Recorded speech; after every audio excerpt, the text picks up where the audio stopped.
Welcome again to Idiots Seeking Village. That's Adam. I'm Rich. And Adam, I'm telling you, the war on Christmas will continue until Kringle begins to abide by the terms of the Black Friday Accords. This continued encroachment into November ahead of the agreed-upon armistice period that starts at the end of the Thanksgiving Day parade is just creating blowback for everyone involved. We don't need another incident like 1993's invasion of Christmastown by Halloween Town, all right? We all know Generalissimo Charlie Brown's clandestine operation to oust Skellington and install Oogie Boogie in a coup failed, and we're thankful for that. But we've had a tense peace since then, and Kringle's got to respect the agreed-upon borders. Otherwise, we're never going to get anywhere here with the holidays. That is the elevator pitch for our movie that we're working on. You know, it's funny that you mentioned the Macy's Day Parade, because this was like the first year probably I've watched any portion of it for any length of time. And I just saw a lot of stuff that was like cool for once. It usually just used to be so like outdated, and like so many of the characters are stuff like I know because my kids know it and I know it. I'm like, oh, look at this one and look at this one. But so much of the Thanksgiving Day Parade is Christmas. Mm-hmm. It's pretty much all Christmas. It has nothing to do with Thanksgiving. This is what I'm talking about. Kringle doesn't respect the borders. So I think the Macy's Day Parade is really the welcoming and the beginning of Christmas, even though it happens before you have your Thanksgiving. Well, that's the agreement, right? Is Santa Claus shows up at the end, and that kicks off the official start of the Christmas season. It should be the day after. I'm telling you, he's got backroom deals going with Lowe's, Home Depot, Michael's, all these freaking chain stores where he's got his stuff out there well ahead of the time, right? Well ahead of Thanksgiving. And I mean, in some cases, he's even gotten into October, and that's ridiculous. Yeah, I mean, Black Friday is no longer Black Friday. It's like Black Week. Starts like on Monday now. It's all day. It's all week long, Black Friday. There is no Black Friday anymore. I've got to look back through my emails, but I got to check when was my first early Black Friday. Hold on, I'm going to just do a quick because I know search. November 20th is when like the main Black Friday started, and that was not Friday. Let's see. My first one that the actual terminology, Jesus fucking Christ, October 16th was my first early Black Friday promotional email. Did it for a future date, or is it for now, like for this October? It was for shop Black Friday first, become a member, October 16th. Now, they really started to come out between October 30th and in that first week in November, right? That was really kind of the first surge of multiple entries here. But yeah, no, it's ridiculous. It's not even, Adam, it's not even the week. It's now a full month and a half ahead of time. It's what happened, I feel like, is I remember, Black Friday used to be big, but you would have a lot of, especially with the internet coming out, a lot of people would start like photographing, taking pictures of all those Black Friday deals that might be coming and sharing them. And then the companies try to close them down, like, so people wouldn't know what was happening. And then all of a sudden it's like, well, we're not going to be able to stop that. Let's just beat them to those deals and get it out. The minute they're going to leak, let's just start it then. And that's what basically has happened. Yeah, it's this like gamification of the entire process that's gotten ridiculous. It's got the same level of coverage as like the release of a new iPhone, right? And there's kind of all those secret photos and design specs and all that shit that comes out there. It's absurd. I do wonder how many injuries have been avoided because of the new way of Black Friday. It's true. I don't see any more like demolishing of stores. I don't see any more injuries, and you would see at least one or two every year locally. I mean, come on. We used to be a proper country. I mean, if you're not violently assaulting your neighbor to buy the shittiest possible television for $100, I mean, are you really even living in America? Probably not. But hey, it helps with the insurance inflation, right? Well, good thing retail's dead. Brick and mortar retail is dead. I mean, it was pretty cool. I mean, you're one. Weren't you telling me? Oh no, it was a friend of mine. I figured you went though. the new quote-unquote flagship store for Toys R Us that opened up by us. Oh, really? Oh man, I missed that. I've heard no, I think it's still there. It's in the Tanger outlets. Oh, that's right. You told me about that. Yes.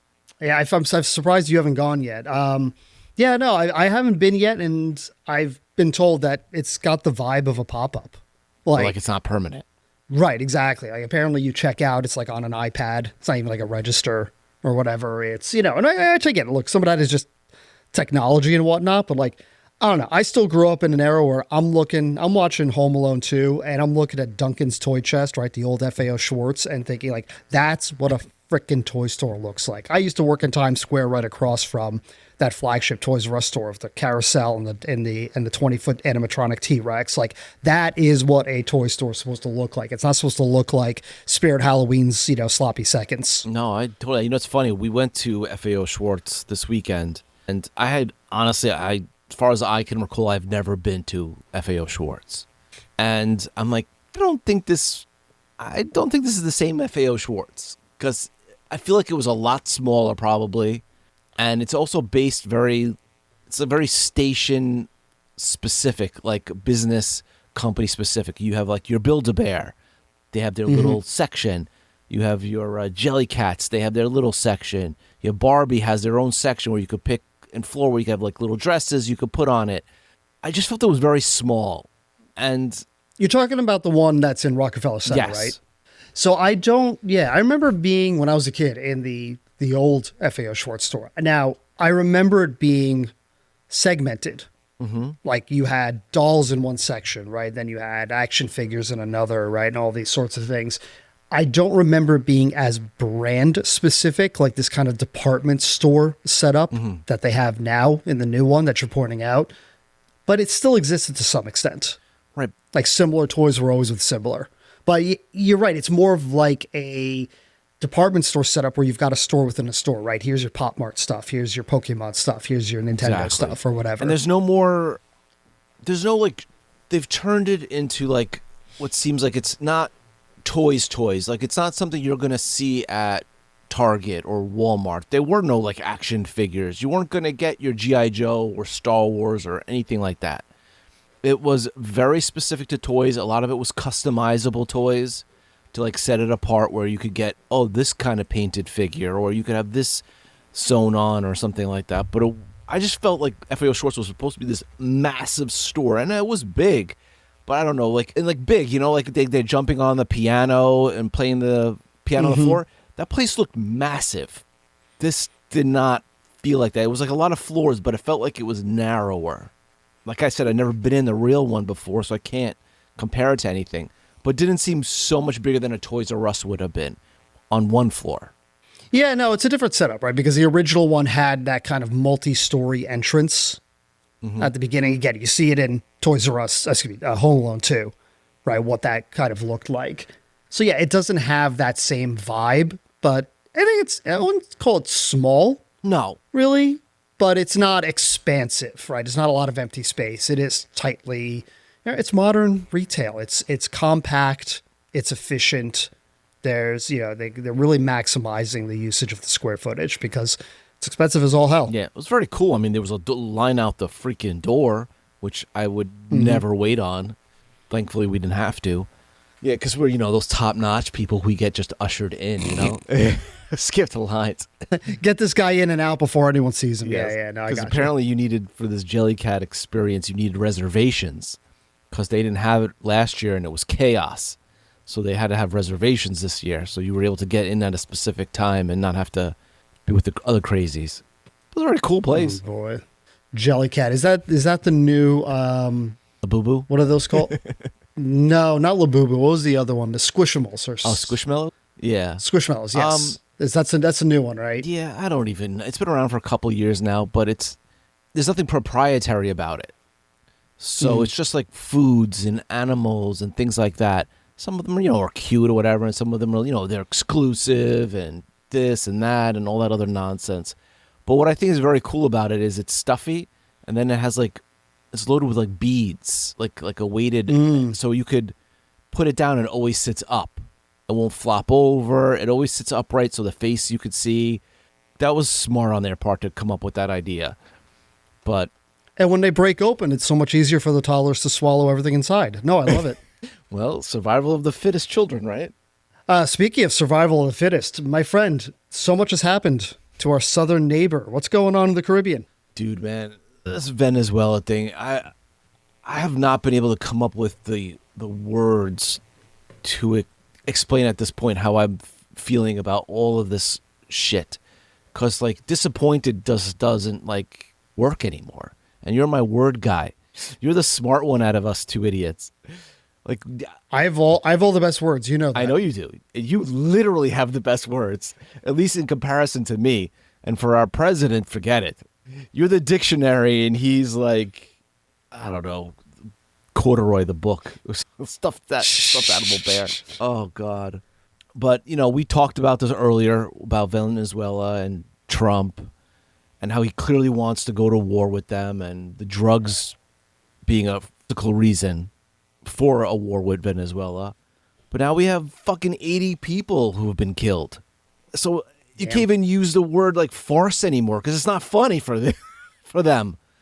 And then you have your Hegseth or Hegseth, actually I feel like sounds better on the tongue, who is saying to go back and finish the job when there's 2 survivors from a boat. But is that like, and it's like now it's a big deal because of that for some reason. Like killing them in the first place was not bad enough. These people, we don't know if they're innocent. We don't know if they're guilty. We just blow them up. So going back to, in essence, finishing jobs, isn't that just semantics at this point? So I think right. There's a whole bunch that's happening now. I think the first thing you touched on is, I think there's a genuine question of, is it actually Trump trying to go to war, or is it the people in his administration wanting to go to war? And I was actually listening to a good argument by Ryan Grimm over at Dropsite News. He was on Piers Morgan's show, and he made the point that it could be Trump legitimately doesn't want war with Venezuela. I'm 50-50 on that. But he was making a good point that you've got Marco Rubio and this kind of right-wing Cuban-aligned faction of people who want to see regime change. And they definitely want to see regime change of communist and socialist leaders in the area. And they're pushing for this sort of regime change action in Venezuela to make it happen. I think it's a valid perspective on all this. I'm not saying Trump isn't eagerly being a part of this, but now, you've got Hegseth basically double tapping these boats, which if I'm the cartels right now, and I'm not going through my usual, skin them alive or make them dig their own graves before executing whomever I'm at war with that I'm going to kill anyway. I'm just sticking them on a damn boat and I'm letting Hegseth blow them up at this point. I'm going to let him commit a war crime on completely innocent people because we know he's just targeting the damn boats without any sort of information as to who's on them. We know that they're not going to be taken in. So, and it's definitely, you're obligated to rescue people that are in the water. We have tried and executed officials who shoot survivors of boat sinkings in time of war, right? We have precedent for this. So at this point, he's just covering up the evidence. He's tying up loose ends to a crime. 100%. He's doing, again, the problem with this administration and the way our entire government is unraveling now is there's no more fucking rules. The laws are only what someone will actually prosecute you for at this point. So much of our Constitution and just the way the government is run, it's on norms and expectations. And if there's no one who's going to hold people accountable for crimes, well, then what's the point of the laws? What's the point of the government? What's the point of any of this at this point? So but I think the problem is, and with the boats blowing up, and now him saying don't go in our airspace. It's just basic bully mentality. I don't even really think he wants to necessarily go to war with Venezuela or any of this stuff.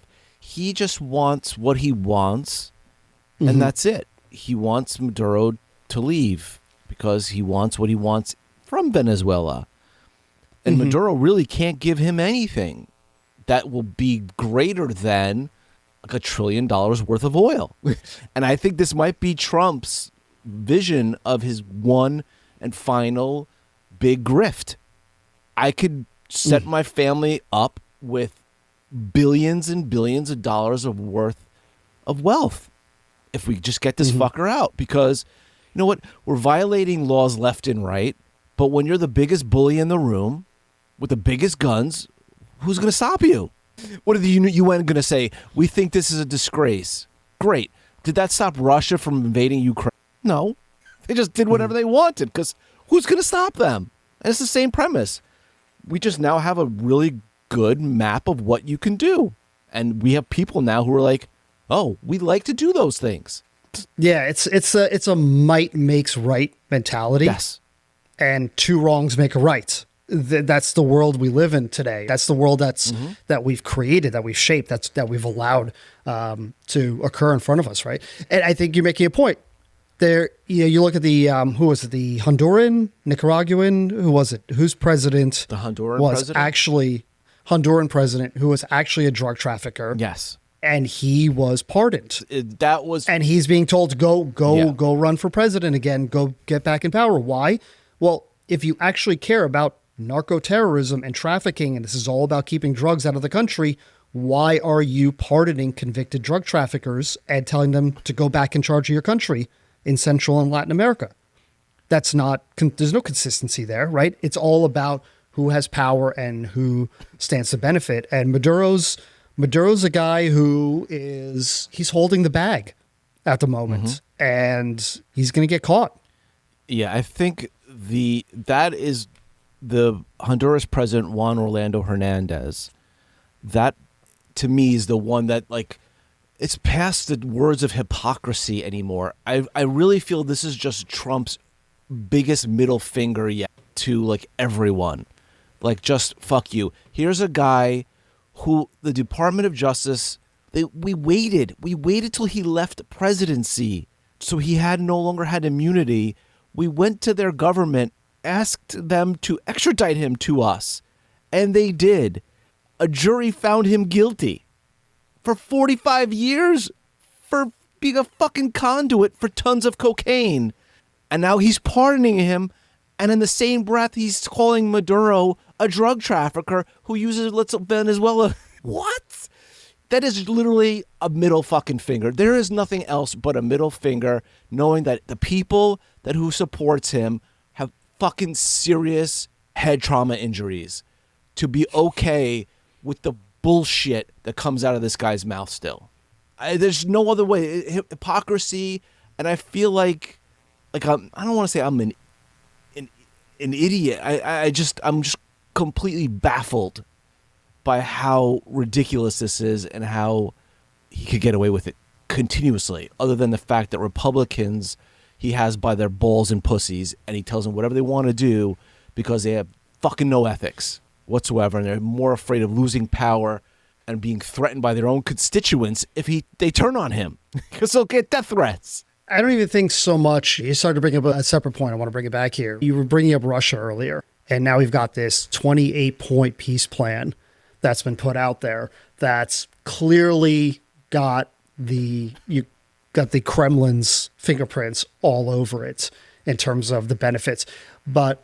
And before we get into the details on that, when you kind of dig below the surface, what you see is it's about money. Mm-hmm. It's about power. It's in the same way that Venezuela has the world's largest oil reserves offshore, and we want control of it, and we want ExxonMobil and all these companies to have access to it and start, business for the oil and gas companies. You're seeing the exact same thing play out with this whole Russia-Ukraine peace plan, where they're talking about unfreezing hundreds of millions of dollars of Russian treasury funds in Europe and essentially going into joint ventures with sanctioned companies like Lukoil, the Russian state gas companies, Gazprom and all them, to go into joint ventures that are being, on the U.S. side, funded by hedge fund owners, major Trump donors, and whatnot. On the Republican side, it's all about the money, man. It's what it boils down to. We're looking at a peace plan that throws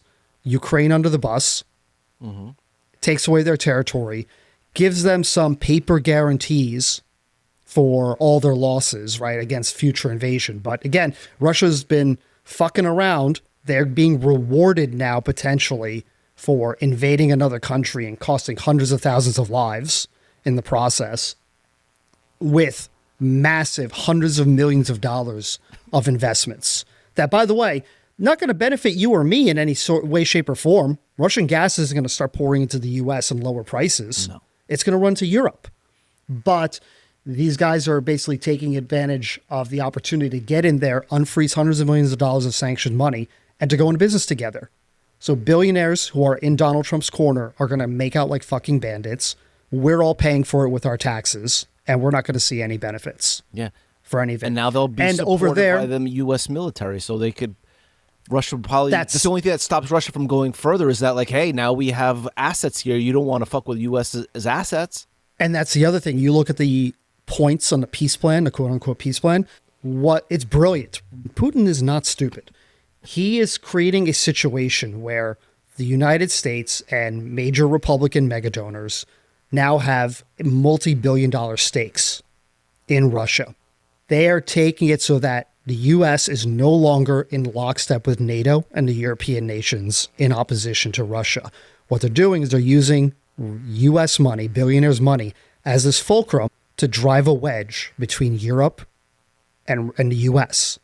They're prying us away from them because now it's more beneficial for us financially to be in their pocket and to not be in lockstep with Europe.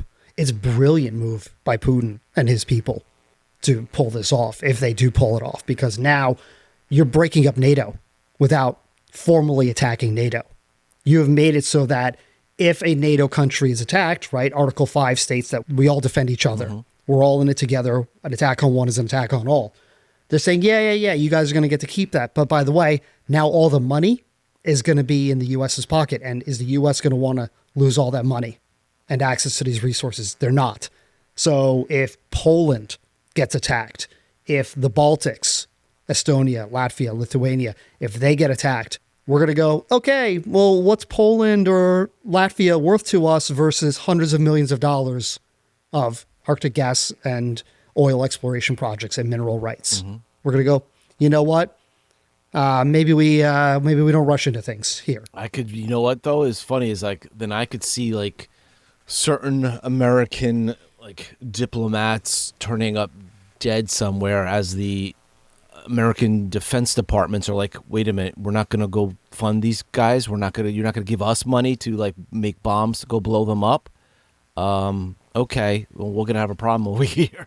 Well, that's why we bring it back to Venezuela, right? Venezuela, we don't have this peaceful off-ramp for Maduro. We're not offering it to him. That's where the bombs are going to go. We're going to reposition the military spending away from the Middle East, away from supporting Russia from supporting Ukraine and our NATO allies, and we're going to start to reposition it domestically in the Western Hemisphere. We've given Maduro an off-ramp. I mean, Trump has just spoke to him. Is basically, get out of town or consequences. He's offering him basically a free ride to leave, but he doesn't want to leave. So it's comical because it's basically he's just threatening him because he wants to keep his military, Maduro, and he's like, no, you can't. You can't keep anything. He doesn't want you there anymore.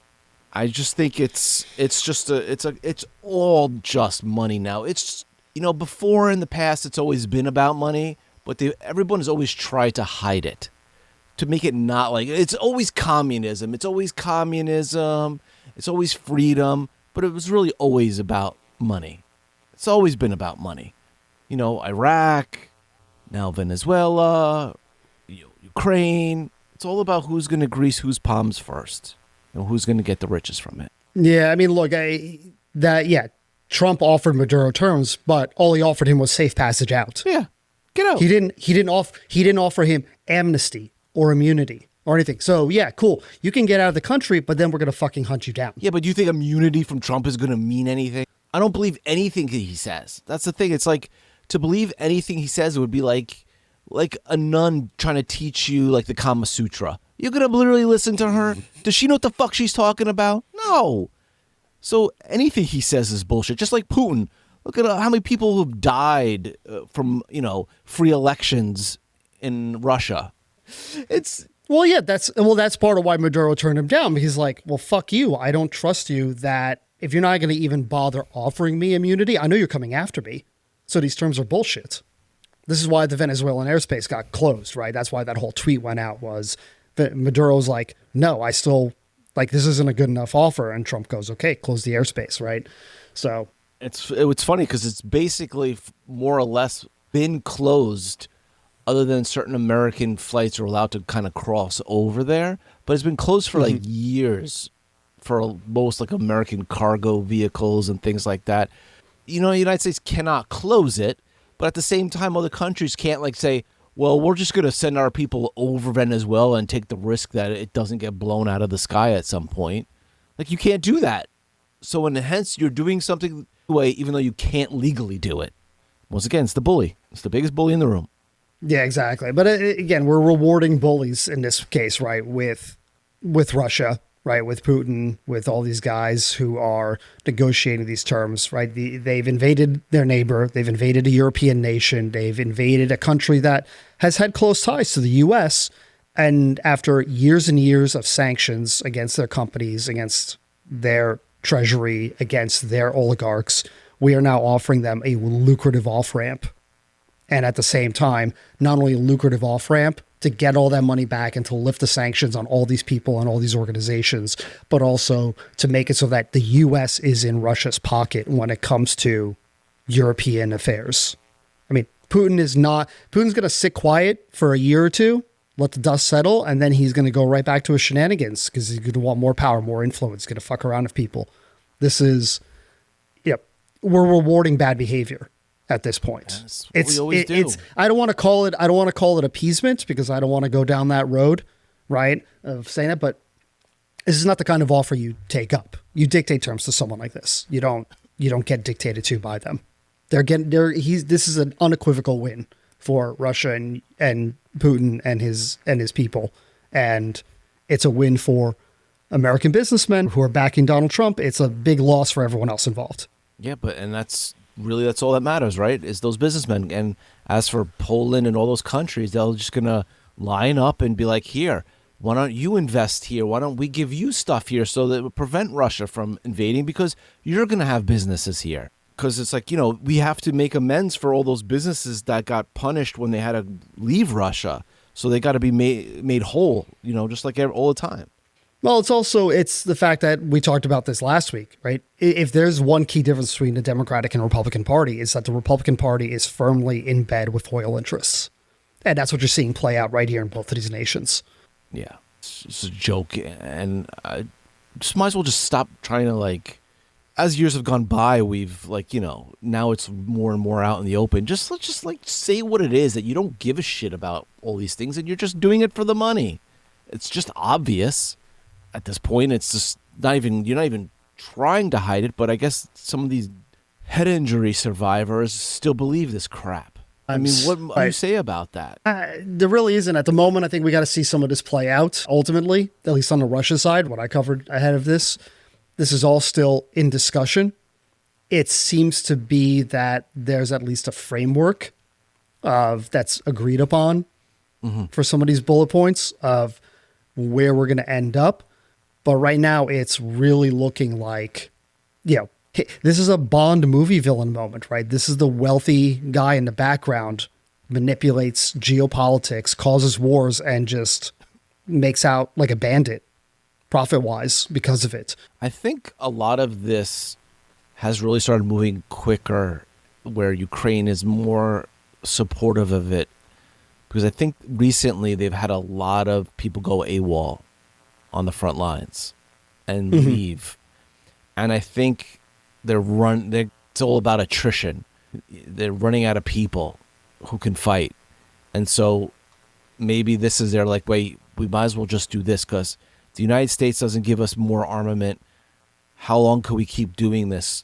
Russia doesn't care about its people. They bring in North Koreans to fight for them. They don't really give a shit about who they send into a meat grinder. And Ukraine is, I guess, the people are like, we don't want to fucking do this. It's never going to end. I think that's what it's come down to. And I think after this, and if Putin does do what you said he'll do in like a year or two, then maybe people will realize, okay, there is no end in sight. It's either everyone's dead or not, and just keep pushing. There is no surrender. There is no negotiations. It's all or nothing. Yeah, I mean, we'll see. I think we're gonna have to wait and see what comes out of this. Is this could just be Putin's buying time at the moment, right? With a peace plan that he doesn't actually have any intention of following through on. The whole thing is just ludicrous. Most of the stuff is ludicrous because people who run the country, run the world, they don't really give a shit about the people. And I don't know when people are going to realize that in America that Trump and his boys really don't care about you. And if that means threatening Venezuela and you saying the word drugs is the reason why, even though it's just so obvious that it means nothing to him and that doesn't resonate with you, then you're pretty much lost. I mean, you do not give a pardon to a guy who funneled drugs into the country and at the same time look to invade a country because the guy's funneling drugs into the country. That doesn't work that way. The math doesn't math, but for some reason it does for him. Well, if we didn't have double standards, we wouldn't have any at all, right, Adam? Yeah, I guess, but boy, is this some double standard. I mean, he just trying to, you could see he's always supporting. I was listening to some people talk the other day about that Trump supports people who he feels like are in his situation where the Justice Departments have turned on their people and things like that. And I'm like, well, they turn on you because you're super guilty. Not because their Justice Departments are fraudulent. You're just very, very guilty. But I just think he wants guilty, crooked people in power just like him so he can make more money. That's all. So it's funny you bring that up because close to home for us, Trump commuted the sentence of David Gentile, who's the former head of GPB Capital, who's a Long Island resident.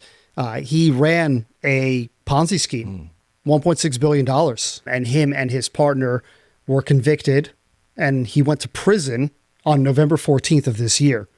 And Gentile, he had his sentence commuted by Trump. Apparently he'd been, donated, getting on the inside with the big guy. But Gentile had a partner who was not pardoned. Yeah.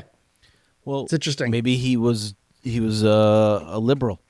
All it costs is a couple $1 million for a pardon in the Trump administration. I mean, that's what it cost for the Nikola Tesla guy to be pardoned. That and his lawyer, I don't know. What a strange coincidence that his lawyer was Pam Bondi's brother. What a coincidence. And that he would be pardoned because he was so ruthlessly attacked for his fraud. Speaking of, there's another guy, Eliyahu Weinstein, was a guy who was convicted of defrauding investors. He had his sentence commuted by Trump, and now he's gotten reconvicted on new fraud charges, 37 years for running a Ponzi scheme. I mean, he just pardons people. Almost all his pardons are for people who committed fraud. They're exactly. You're right. He's looking at people who commit white collar financial crime, which he probably doesn't think there's anything wrong with it because that's what he does. Exactly. He's like, wait. And most of his billionaire supporters feel the exact same way. They look at fines and rules and regulations as just the cost of doing business to have to pay these fines because they make hundreds, if not thousands of times what these things cost them. Yeah. In the end. Yeah. Oh. And as you saw with, what's his face? George Santos. Yeah. All he had to do was just write a flowery, over-the-top letter kissing Trump's ass, and he got himself a pardon. It's amazing. He doesn't even do it for money. Trump does these pardons for white-collar criminals for love of the game. And that is honestly a level of trolling that I can respect to an extent because at least he's consistent about it. I mean, I think that's what he is, like the troll. He is the goat of trolls. That's what he does. He's a TOTUS, troll of the United States. TOTUS. There you go. I like it. TOTUS. Yeah. I think you're onto something. Because that's what he does. I mean, I just want America, please take the red pill and wake up. You know what? Just take both and call a doctor if your erection hasn't subsided in 4 hours. Oh God, I think that would be so much better than our current environment. I'm looking at his list of pardons, and Jesus Christ, yeah, it's white collar crime, tax evasion, sources of donations to Trump and presidential campaigns and election campaigns, lots and lots of drug distribution, people. Mm-hmm. Yeah, it's fraud and drugs. All of these commutations and pardons are financial fraud and drug charges. This is ridiculous. That's his life, man. That's his livelihood. And of course, bread and butter. the January 6th guys. Oh yeah, of course. That's like plus them. If you guys are you January 6 people, if you guys are going to riot and take over the Capitol for him, I mean, I want to see you guys out there now doing something. That would make sense. But nah, he's their boy. Can't do no wrong. I wish I had Good times. I wish I had that persona and ability to convince people that I could do no wrong. Not even my children believe that. And Donald Trump has some fucking weird strangers buying into that shit. It's all about just getting access and being in the room with the guy who can make shit happen. Yeah, we're not supposed to live in a country where one guy, it's not supposed to be Michael Scott shouting, "I declare bankruptcy," openly on the floor of the office and it coming true, right? That's not how the country's supposed to run. We don't run by dictatorship. Yet that's more and more how things are, right? Remember earlier this year, he's just screaming at the top of his lungs about this industry, that industry should be more American, should be pro, right? He's screaming about the film industry should make more movies in America. It's like they make plenty of movies in America, but now you're screaming about how a multi-billion-dollar industry should operate. And some of the people are like, yeah, why not? We should have more movies here in America. It's like, why should one cranky old man shaking his fist at clouds dictate how trillions of dollars of business conduct?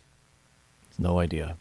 It's absurd. Because a bunch of people will be like, oh yeah, rebel, rebel, rebel, rebel, rebel. It's like a bad South Park episode. It is the shittiest South Park episode ever to exist, yet somehow Eric Cartman is still in the fucking center of it the entire time. Yeah. 79-year-old decrepit Cartman who doesn't even know why he got an MRI.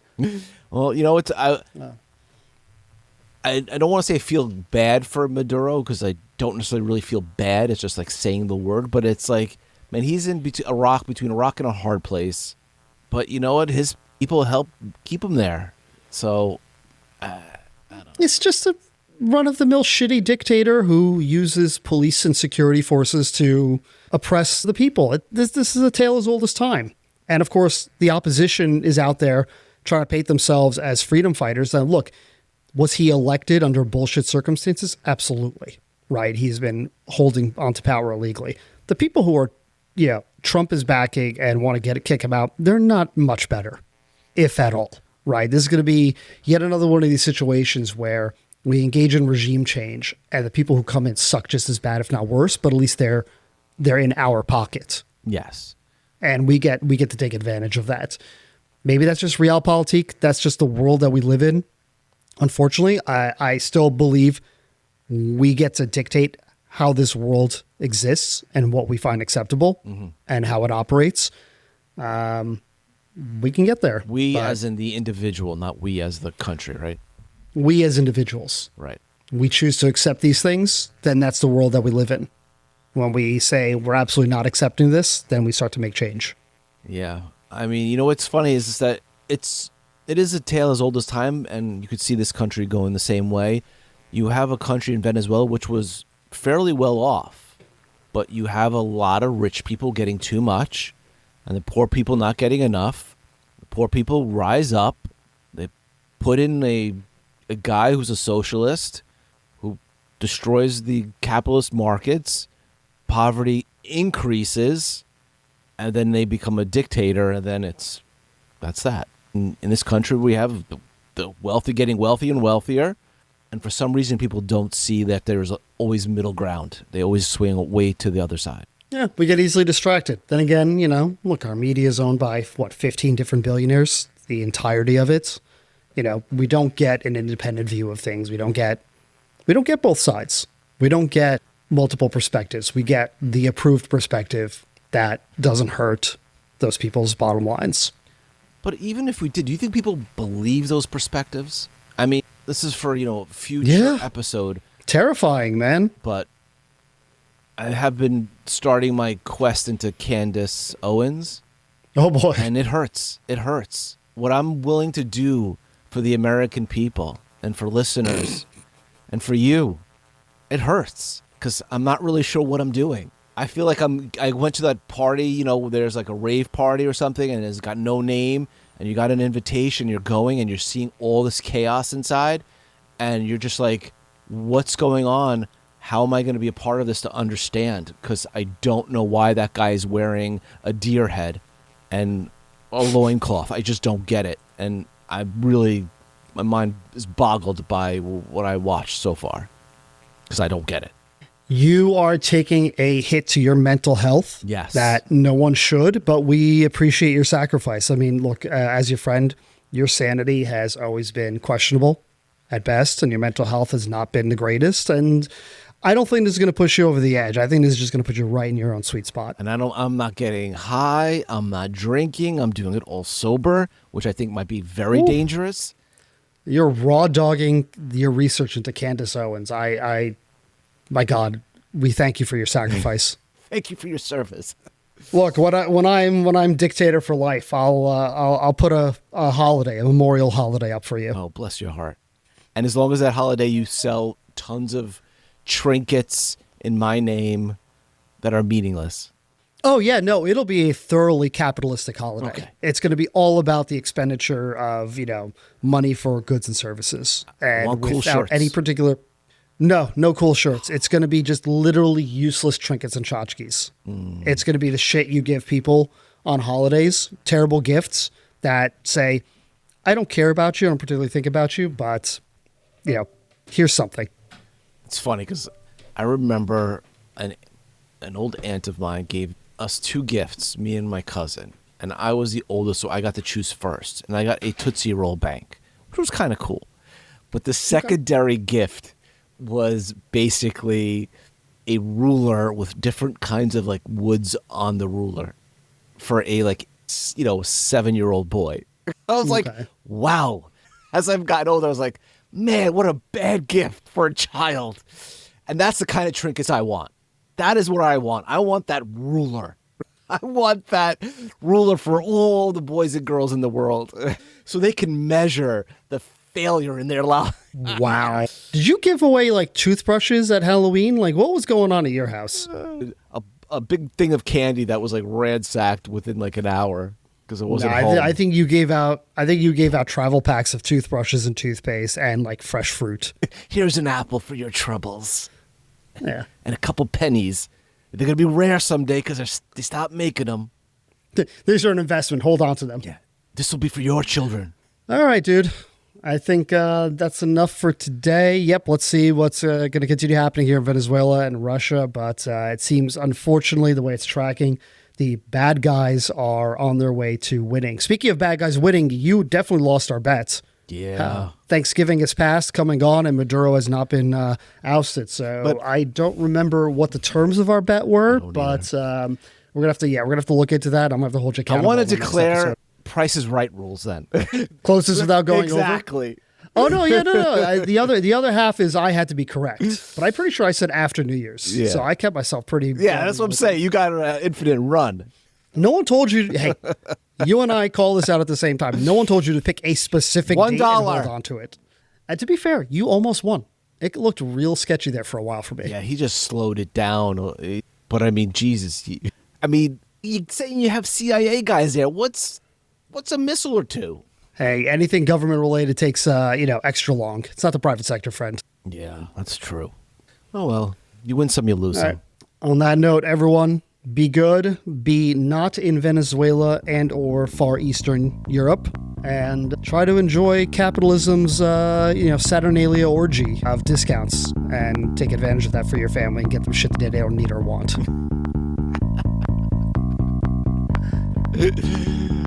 See, you always have a way with words. Catch y'all later. Bye. Bye. Idiot Seeking Village is a production of Village Idiots Media. For more, find us online at villageidiotsmedia.com or find us on Apple Podcasts, Spotify, Google Podcasts, Amazon, and wherever you get podcasts.